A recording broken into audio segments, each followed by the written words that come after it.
QuickBooks online training এ আপনাকে স্বাগত জানাচ্ছি আবারও। আমি মনির হোসেন।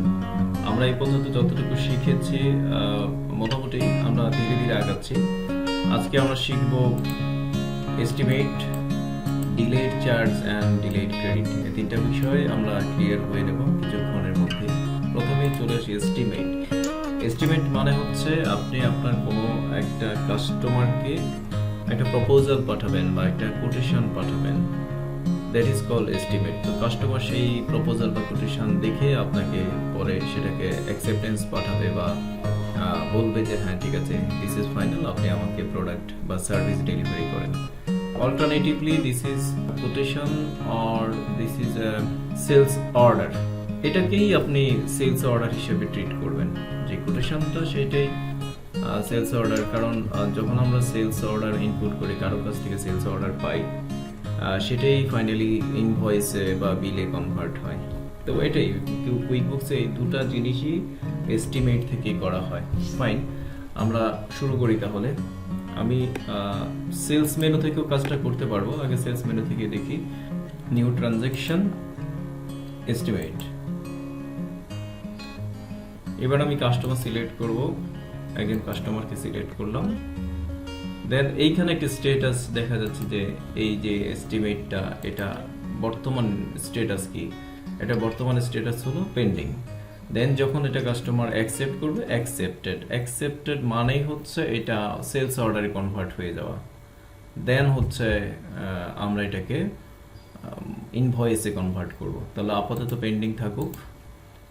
দেন আমি একটা প্রোডাক্ট সিলেক্ট করছি যে we have to deliver some mobile to Mr. Sadek, A20 2 piece, আরেকটা দেব A30 1 piece। ওকে, and ট্যাক্সের বিষয়টা এখন দিচ্ছি না। ট্যাক্সের বিষয় নিয়ে আমরা যখন কথা বলবো তখন ট্যাক্স ইনক্লুড করে বা এক্সক্লুড করে দেখাবো। Save and close. Save and close দেওয়ার জন্য আমরা কন্ট্রোল অল্টার ডিলিট চাপতে পারি কিবোর্ড থেকে। Control alt delete.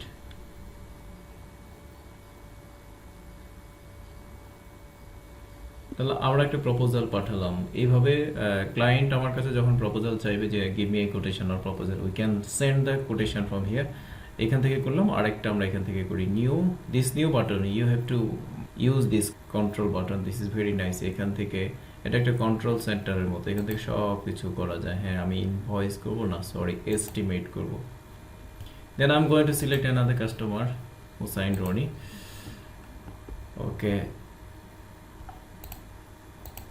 going to choose another product, A50. Okay, the rate is not here. I'm going to input 35,000 for this and save and close এর জন্য control alt D চাপলাম। Make sure all your transactions have a sales tax. Okay, taxটাকে আমি out of scope দিয়ে দিই, control alt D. That is fine. তাহলে আমি দুটো sales estimate করলাম। এখন ধরে নিচ্ছি এগুলো অ্যাকসেপ্টেড হলো, সেটাকে কিভাবে ইনভয়েসে কনভার্ট করা যায়। Before that, sales estimate, is it an accounting transaction? No, it is not an accounting transaction. এটা জাস্ট লাইক ইনফরমেশন। ওকে, একটা জাস্ট কোটেশন পাঠানো হলো। ওয়ান্স ইট ইজ অ্যাকসেপ্টেড, আমি এটাকে সেলস অর্ডারে কনভার্ট করব অথবা ডিরেক্টলি ইনভয়েস করব। দেন আমি এখন এস্টিমেট যেটা আছে সেটাই চলে যাচ্ছি। এখানে ডিরেক্টলি ক্রিয়েট ইনভয়েসের লিঙ্কটা দেওয়া আছে। আমি ইনভয়েস না করে আপাতত জাস্ট হচ্ছে আপডেট স্ট্যাটাস দেই। আপডেট, যে এইটা আপডেট করব। আপডেট স্ট্যাটাস দিলে যেহেতু আমাদের স্ট্যাটাসগুলো আমাদের আগেই জানা ছিল। অ্যাকসেপ্টেড মানে অ্যাকসেপ্টেড বাই, ওকে,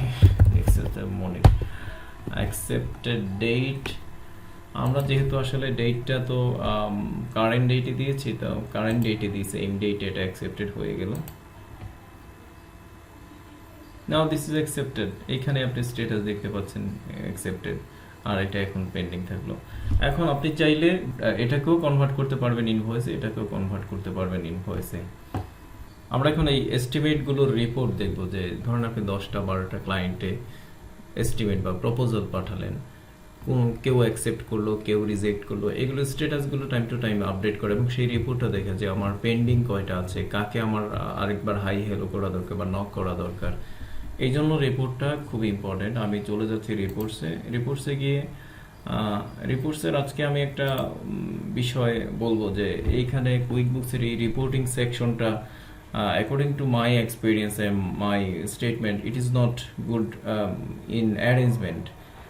এটা দিয়ে দিল আর কি অনেকগুলো লিস্ট রিপোর্ট তৈরি করতে। তো এইটা বেটার হচ্ছে আপনি প্রত্যেকটা রিপোর্ট প্রথমবারের মতো এখান থেকে দেখে নেবেন অ্যান্ড হচ্ছে যেটা আপনার দরকার সেটাকে আপনি ফেভারিটে নিয়ে আসেন, এই জায়গাটা নিয়ে আসেন যেটা আপনার দরকার। এটা এখানে আনার জন্য আপনি জাস্ট হচ্ছে এই যে আমি চাচ্ছি প্রফিট অ্যান্ড লস ডিটেইল উপরে নেওয়ার জন্য, উপরে দেখেন প্রফিট অ্যান্ড লস শুধুমাত্র একটা আইটেম, ডিটেইলটা নাই। আমি সিম্পলি এখানে ক্লিক করব, এটা চলে আসবে। এরকমভাবে এস্টিমেটের রিপোর্টটা হচ্ছে আপনাকে খুঁজতে হবে কোন সেকশনে সেলস অ্যান্ড কাস্টমার, এইভাবে খুঁজে খুঁজে বের করতে হবে। এস্টিমেট কোথায় আছে, খুঁজতে খুঁজতে একদিন হয়তো পেয়ে যাব। Estimate by customer, sales and কাস্টমারের মধ্যে স্বাভাবিকভাবে ওরা কিছু গ্রুপ করেছে, কিন্তু এগুলো মনে রাখা একটু ডিফিকাল্ট। যেটা আপনি করবেন এইটাকে আপনি এখানে জাস্ট আপনি যদি রেগুলার এটা দেখতে চান, না আমি রেগুলার করব, কারণ কিছু কিছু বিজনেস হয় যে এস্টিমেট মানে ওয়ার্ক অর্ডার পাঠাইতে হয়, এর ছাড়া কোনো বিকল্প কিছু নাই। তাদের ক্ষেত্রে এটাকে সে ফেভারিটে নিয়ে দেখতে পারেন পরে। অথবা আপনি যদি আপনার রিপোর্টটার নাম মনে রাখতে পারেন, জাস্ট একটা দুইটা অক্ষর চাপলে এখানে চলে আসবে এস্টিমেট বাই কাস্টমার, তার আপনাকে এখানে দেখতে হবে না। দেন ক্লিক। এবার আপনি যতজন কাস্টমারের কাছে এস্টিমেট পাঠালেন সবার লিস্ট এখানে আসলো এবং স্ট্যাটাসগুলো দেখাচ্ছে কোনটার কি স্ট্যাটাস। এই হচ্ছে অবস্থা। আমরা চলে যাচ্ছি আবারও সেলসের ওখান থেকেই করব। এবার আমি একটা এস্টিমেটকে ইনভয়েসে কনভার্ট করব। Just I am doing the first one which is already accepted, create invoice. Okay, how much do you want to invoice. এইটা একটা চমৎকার জিনিস যে আপনি চাইলে টোটালটুকু ইনভয়েস, যেহেতু এটা একটা অর্ডার পেলেন, আপনি হতে পারে যে আপনি 50% ডেলিভারি করেছেন, বাকিটা করেন না, তাহলে আপনি 50%-এর বিল করবেন নাকি 100% করবেন। হ্যাঁ, এখানে যদি প্রথম অপশন যেটা আছে remaining total of all lines, মানে এখন যা আছে রিমেইনিং, তো এখন তো টোটালটাই রিমেইনিং, তো ওটা দিয়ে দিলে 100% হয়ে যাবে। তাহলে আমরা custom amount for each line দিয়ে বিষয়টা ভালো করে বুঝি। যেহেতু remaining total of all lines দিলে একেবারে ফুল হয়ে যাবে, আমরা কিন্তু কাস্টমে গিয়েও ফুল করতে পারি যে আমি যা আছে এটা ম্যানুয়ালি এন্ট্রি দিয়ে ফুল দেবো। আর যদি আমি এখান থেকে পার্সেন্টেজ সিলেক্ট করতে, ইভেন এইটাও কিন্তু ভিতরে গিয়ে করা যাবে, যে আমি 40% ভিতরে গিয়েও দেওয়া যাবে। এই দুটো হচ্ছে শর্টকাট ফ্রম হিয়ার, আর এটা হচ্ছে ভিতরে গিয়ে কাজ করা। আমি ইনভয়েসটা দেখে আমি কাজ করব, একটু দেখে শুনে করাই বেটার। আসলো এখন যে এস্টিমেটটা আমাদের জেনুইনলি ছিল। এইবার এখানে একটু খেয়াল করেন, আমাদের দুইটা মোবাইলের অর্ডার ছিল, সেখান থেকে এই ডিউ বিষয়টা যে এখানে 44,000, মানে আমাদের দুইটা কোয়ান্টিটি ছিল, দুইটা কোয়ান্টিটি 22,000 করে 44। এখানে দেখা যাচ্ছে 044। আপনি কত দিবেন এখন? 0 ও বাই ডিফল্ট ওপেন করেছে। আমি যদি এখান থেকে বলে দেই যে এটা কি পার্সেন্টেজে দেবেন না অ্যামাউন্টে দেবেন, এই বিষয়টা হচ্ছে আমি অ্যামাউন্টে দিচ্ছি। এইখানে 0 না দিয়ে 44-এর মধ্যে আমি 22 দেবো, তাহলে 50% হয়ে যাবে, তার মানে এক পিস ডেলিভারি হবে। এইভাবে নিচে 100% দিয়ে দেবো এটাকে, তাহলে আমরা 100%ও দিতে পারি এখানে 100%। তাহলে এটা টোটালি এখানে এক পিস, তাহলে এক পিস ডিউ থাকলো, এই অর্ডার থেকে এক পিস এখনো ডিউ আছে। এবার আমি এটাকে সেভ অ্যান্ড ক্লোজ দিচ্ছি। বি কেয়ারফুল, এখানে আরেকবার দেখেন, এইটাতে আমি অ্যামাউন্ট দিয়ে দিয়েছি, এটাও পার্সেন্টেজ দিয়ে দেওয়া যেত। 50% দিলে 22,000 আসতো, 22,000 মানে 44,000-এর অর্ধেক, সেই জন্য সে 2 পিস থেকে 1 পিস করে নিচ্ছে। এরকম যদি আপনি ভাঙা ফিগার দেন, 20,000 দেন, 30,000 দেন, তাহলে এটা ওইভাবে ডেসিমেল করে নেবে। তাহলে আমি সেভ অ্যান্ড ক্লোজ দিচ্ছি।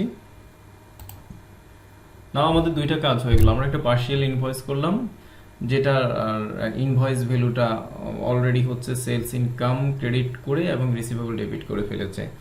আর রিমেইনিং যেই একটা মোবাইল ডেলিভারি করার কথা, সেটা এখনো মানে আমার পেন্ডিং ফর ডেলিভারি বা এস্টিমেটের মধ্যে রয়ে গেছে।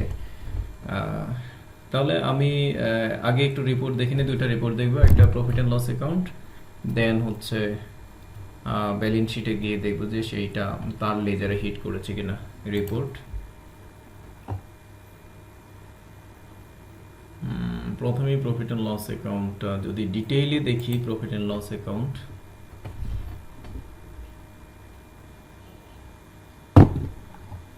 ইনকাম, মোবাইল সেলস, আমাদের এইখানে তো ডেট আছে, আমরা ডেটটা দেখবো হচ্ছে এই ডেট, আজকের ডেট, ইনভয়েস এজএম সাদেক, এই জায়গাটাতে আছে, একটু ডানে যাই, তাহলে আমাদের একটা ছিল 22 আর একটা ছিল সম্ভবত 22 আর 25। ইনভয়েস নাম্বার 1023, এখানে দুটা, এটাই সর্বশেষ ইনভয়েস। এই দুইটা আইটেমের ভ্যালু এখানে 22,000 25,000 চলে আসছে। যে কোনো একটা ওপেন করলে ওই দুইটাই ওপেন হয়ে যাবে। আসলে আমরা যদি এখানে ক্লিক করি, এই দুটোই, একটা 22,000 একটা 25,000, দুটা থেকেই এই লিঙ্কটা পাওয়া যাবে। তাহলে দেখা যাচ্ছে প্রফিট অ্যান্ড লস অ্যাকাউন্টে এটা সাকসেসফুলি আসলো। দেন হচ্ছে আমি যাচ্ছি ব্যালেন্স শিটে, ব্যালেন্স শিট বা আমাদের একটা রিপোর্ট আছে খুব চমৎকার, customer balance summary. Customer balance সামারিতে গেলেও আমরা এটা দেখতে পারবো যে এজএম সাদেক ওনার এটা টোটাল ব্যালেন্স, যেহেতু আমরা আগে ব্যালেন্সটা দেখি না, এখন বুঝতে পারবো না, তাই আমি ভিতরে ঢুকে যাচ্ছি, তার স্টেটমেন্ট দেখলে আমি হয়তো বুঝতে পারবো। ইনভয়েস 1023 অ্যান্ড হচ্ছে 47,000। ওকে, তাহলে বোঝা গেল যে আমরা এস্টিমেট থেকে সেটাকে সেলস অর্ডার ওই রকম ভাবে সেলস অর্ডার নামে নেয়, but once it is accepted and it is amounted as sales order, then হচ্ছে finally we have delivered or we have invoiced the customer, and এটা ফাইনালি আপডেট হলো ব্যালেন্স শিটে এবং প্রফিট অ্যান্ড লস অ্যাকাউন্টে। এবার আমরা একটু পেন্ডিং রিপোর্টটা দেখি যে আমার এখন পর্যন্ত কতটুকু ডেলিভারি বা ওয়ার্ক অর্ডার যেটা আছে সেটা কতটুকু বাকি আছে, ইনভয়েস করার পেন্ডিং কতটুকু আছে, এইটা দেখার জন্য যেহেতু এই ভাউচারটা আমরা এন্ট্রি করেছি এস্টিমেট নামে একটা ভাউচারে, তো আমরা এস্টিমেটের একটা রিপোর্ট আমরা একটু আগেও দেখেছিলাম, সেই রিপোর্টটা থেকে যদি আমরা দেখি, রিপোর্টে ক্লিক করে এখানে আমরা এখন শর্টকাট হইতে যাচ্ছি এস্টিমেট বাই কাস্টমার। ডেফিনেটলি আমাদের এখানে ইয়েও করা ছিল, শর্টকাট করা ছিল, সম্ভবত আমি করি নাই।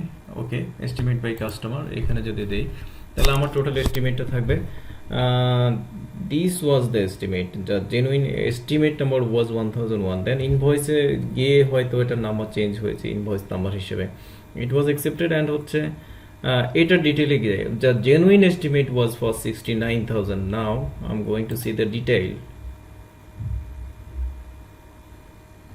ওকে, দ্য ইনভয়েস এস্টিমেট, আচ্ছা এইটা দেখেন এখানে একটা টিক মার্ক চলে আসলো, দ্যাট ইজ ক্লোজড, এটা মানে এইটা রিমেইনিং নেই, বাট এখানে দেখেন এখানে টু কোয়ান্টিটি ছিল 44,000, ইনভয়েসড হয়েছে 22,000, মানে রিমেইনিং আছে 22,000, আর এইটা তো লাইন বাই লাইন ছিল, এরকম 10টা লাইন থাকলে 10টা লাইনের স্ট্যাটাস ওখানে আলাদাভাবে দেখাচ্ছে, আর দিস ইজ দ্য টোটাল, যে টোটাল এত টাকা ছিল এবং আমরা ইনভয়েস করেছি এত টাকা, রিমেইনিং আছে এত টাকা। ওকে, তাহলে এইভাবে আপনি পেন্ডিং রিপোর্টও দেখতে পাচ্ছেন। ধন্যবাদ। এইবার আমার মনে হয় এস্টিমেট নিয়ে বা অর্ডার নিয়ে আর নয়, এবার আমরা ডিলেড চার্জ এবং ডিলেড ক্রেডিট এই দুটো বিষয় সম্পর্কে জানব। ডিলেড চার্জটা হচ্ছে, ধরেন এই একটা কাস্টমার আপনাকে একটা কিছু কনস্ট্রাকশন করার অর্ডার দিল, যেখানে আপনি হয়তো মাসে তাকে একবার ইনভয়েস করেন বা উইকলি করেন, যেভাবেই করেন, এরকম অ্যারেঞ্জমেন্টে আপনি প্রতিনিয়ত তাকে ম্যান পাওয়ার দিচ্ছেন, প্রতিনিয়ত ম্যাটেরিয়াল দিচ্ছেন, এইগুলোর হিসাব নিকাশগুলা অনেক সময় রাখা যায় না, হ্যাঁ, বা কিছু সার্ভিস ওরিয়েন্টেড বিজনেস আছে যে তারা কল সেন্টারের মাধ্যমে সার্ভিস দেয়, অথবা there is a service contract, যে আপনি আসবেন সার্ভিস দিয়ে যাবেন। তো এইসব ক্ষেত্রে অনেক সময় দেখা যায় যে সারা বছর ব্যাপী বা মাস ব্যাপী কতটুকু সার্ভিস দেওয়া হয়েছে তার কোনো রেকর্ড থাকে না, কতটুকু মেটেরিয়াল পাঠানো হয়েছে তার কোনো রেকর্ড থাকে না, নয় রাখা অনেক সময় কষ্টকর বা ওইভাবে প্রপারলি রাখা হয় না। তো ডিলেড চার্জ এমন একটা ভাউচার টাইপ বা অ্যারেঞ্জমেন্ট, এটা আপনাকে এই ধরনের কাজ করতে সহযোগিতা করবে। আপনি যখনই কাউকে কোনো আওয়ার্স ডেলিভারি দেবেন, আওয়ার্স মানে ম্যান পাওয়ার আওয়ার্স, অথবা ম্যাটেরিয়াল ডেলিভারি দেবেন, তখনই আপনি একটা ডিলিট চার্জে রেখে দেবেন। এটা কোনো অ্যাকাউন্টিং ইফেক্ট নাই, কোথাও ইফেক্ট করবে না। আপনি যখন ইনভয়েস করবেন 8-10টা ডিলিট চার্জ জমে গেল বা যত সংখ্যক ডিলিট চার্জ করা দরকার জমে গেল, তারপর আপনি হচ্ছে ইনভয়েস করেন, দেন হচ্ছে এটার অ্যাকাউন্টিং হয়ে গেল। This is like this kind of arrangement. তো আমি চলে যাচ্ছি, ডিলিট চার্জ একটা করি, নিউতে ক্লিক করে ডিলিট চার্জ, ডিলিট চার্জ। এটার নামের সাথে কাজের রিলেশনটা করা টাফ, কিন্তু but this is it, you have to remember this. Now I am going to select this customer, my favourite customer. And এটা আগের একটা ডিলিট চার্জ ছিল, যে দেখা যায় যে আমরা একজন কাস্টমারকে যেই মাল বা যে সার্ভিসটা দিই রিকারিং একই সার্ভিস দিই, সেই জন্য এটা একটা মেমোরি থেকে এনে দেখাচ্ছে যে এটাই করবেন কিনা। যদি এটাই করি যে আগে 2 পিস তাকে এখন ডেলিভারি দিচ্ছি বা এখন 1 পিস দিচ্ছি, 25,000 সেভ এন্ড ক্লোজ। আচ্ছা, আমি আরেকজনের নামে করি, সব একজনের নামে করলে একটু বোর্ড হয়ে যাবেন আপনারা। তারপর delete charge again, I have another favorite, okay, he has no delete charge, আবার তাকে আওয়ার দিচ্ছি, তাকে ঘন্টা দিচ্ছি, ঘন্টা 500 টাকা করে। আচ্ছা, এইটা আউট অফ স্কোপ রেখে দিই, সেভ এন্ড ক্লোজ।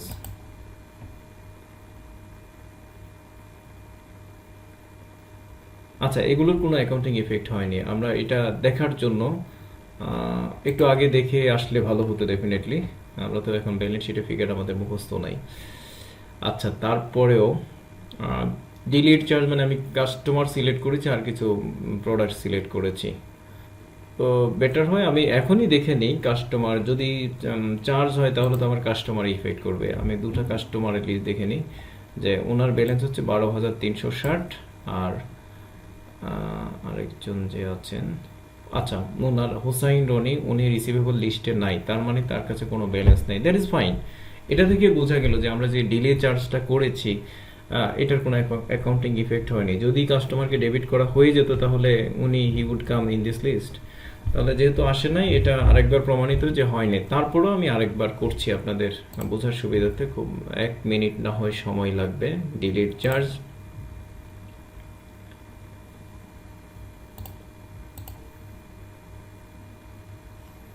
ওকে, আরো 25,000 আমরা তাকে ডিলিট চার্জ করলাম। দেন হোসেন রনি আবার করি ডিলিট চার্জ, 500 টাকা না করে এবার হচ্ছে তাকে 10 ঘন্টা চার্জ করি, 100 ঘন্টা। Wow, that's nice, save and close.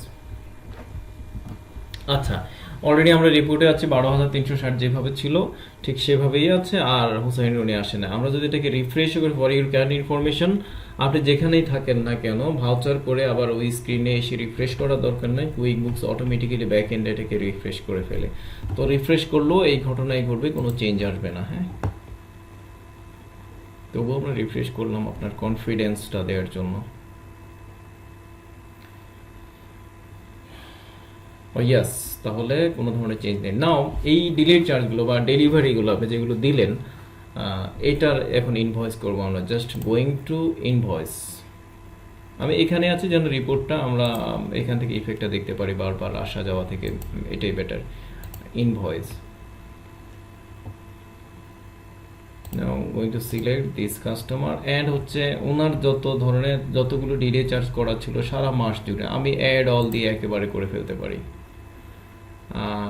How much আমি 100% করবো, remaining total of all lines, in total 1,21,000 something হয়েছে। হ্যাঁ, তাহলে আমরা এখন এটাকে সেভ করছি।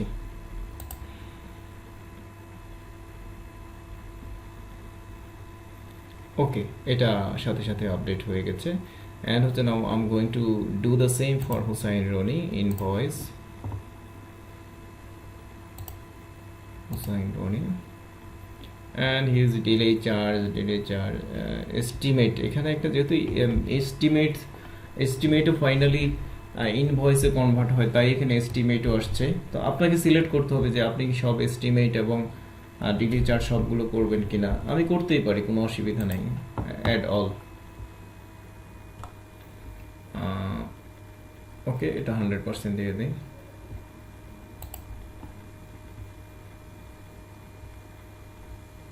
Okay, then all have come here. Now I can save and close.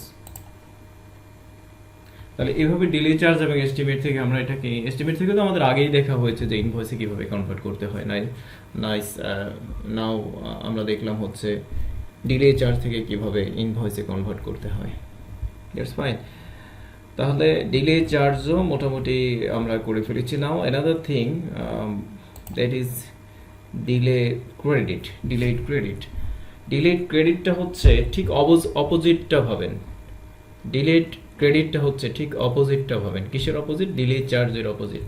আপনি কাউকে যেভাবে প্রোডাক্ট দিচ্ছেন বা কোনো একটা সার্ভিস দিচ্ছেন, ঠিক তার উল্টা ঘটনাটা যদি ঘটে, উল্টা ঘটনা এমন না যে সে আপনাকে সার্ভিস দিচ্ছে, সেখান থেকে যদি কমাইতে হয়, যে আপনি লিখলেন ওখানে আগে 12 পিস, এখন হয়তো না 2 পিস রিটার্ন হবে বা কমাবেন, আগেরটাকে এডিট না করে এখান থেকে এই অ্যাডজাস্টটা করতে পারবেন। অর্থাৎ ডিলে চার্জ যখন ইনভয়েস হয়, ইনভয়েসের সময় কাস্টমারকে ডেবিট করে, আর ডিলে ক্রেডিট যদি থাকে ইনভয়েসের সময় কাস্টমারকে ক্রেডিট করবে। দ্যাটস ইট, জাস্ট হচ্ছে অপোজিট টু ডিলে চার্জ। অর্থাৎ আপনি একই টাইমে তাকে 2টা ডিলে চার্জও করতে পারেন এবং একটা ডিলে ক্রেডিটও করতে পারেন। তো আমরা সেই বিষয়টাই দেখি একই সাথে কীভাবে করা যায়। আমি আবার করছি নিউ দেন হচ্ছে ডিলে চার্জ। আমি এখানে মিস্টার সাদেক সাহেবকে, মিস্টার রনি সাহেবকে দেখাই, যেহেতু তার সাথে ঘন্টা আছে। 100 ঘন্টা তাকে সার্ভিস দিলাম, যেটা হচ্ছে 50 ঘন্টা দিই, 50 ঘন্টা সার্ভিস দিন 25,000। এটা হচ্ছে ডিলে চার্জ, আমি তাকে চার্জ করলাম। ফাইনালি আমি চিন্তা করলাম না এখান থেকে কিছু উঠাইনি, বা উঠানোর বিষয়টা হয়েছে যে ফাইনালি এতটা দেয়া হয়নি আসলে রিপোর্ট আসছে পরে, তো ডিলে ক্রেডিট করব সেখান থেকে। দেন হোসেন রনি,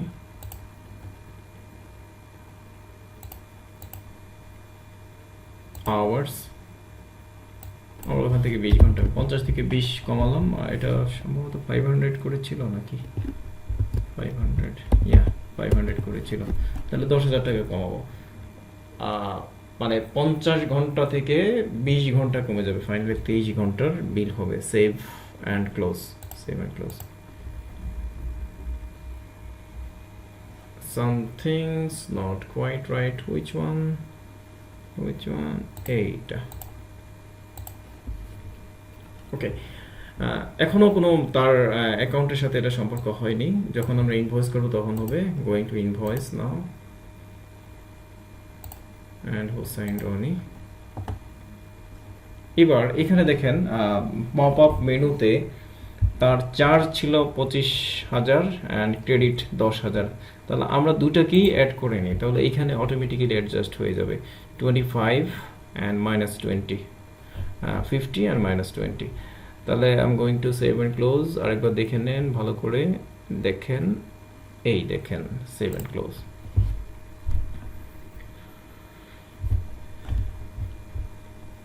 অ্যান্ড নাও যদি এটা দেখেন, তার রিসিভেবল বেড়ে গেছে আমাদের, তার লেজার অ্যামাউন্ট বেড়ে গেছে। তো that is how you have to make estimate, then invoice, accepting the estimate, converting it into sales order, then delay charge, delay credit, and these are all things for today. Thank you very much. Next video দেখার আমন্ত্রণ জানিয়ে আজকে এখানে শেষ করছি। Are you have to do practice a lot. আমি প্রত্যেকটা সেশনের পরে কিছু হোমওয়ার্ক দিয়ে দেই, হোমওয়ার্কগুলো করার চেষ্টা করবেন। অ্যান্ড হচ্ছে কাইন্ডলি ফিডব্যাক জানাবেন যে কারো কোনো অসুবিধা হয় কিনা, বা আরও কি করা যেতে পারে আপনাদের জন্য। Thank you very much.